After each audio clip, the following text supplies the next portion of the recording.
One of the most common questions that I get is, how much should I invest? The answer is, only invest what you are willing to lose.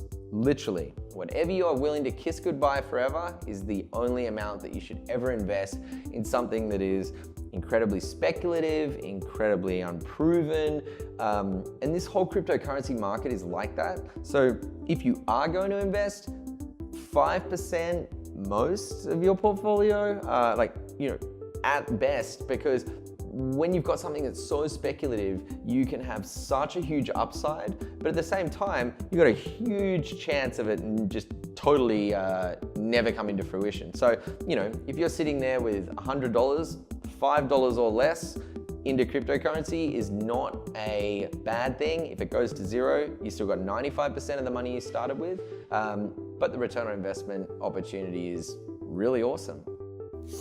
We get questions like this all the time. There's no stupid questions. If you're asking it, someone else is probably thinking it. So leave a comment below. As always, don't invest stupidly, and I'll see you next time.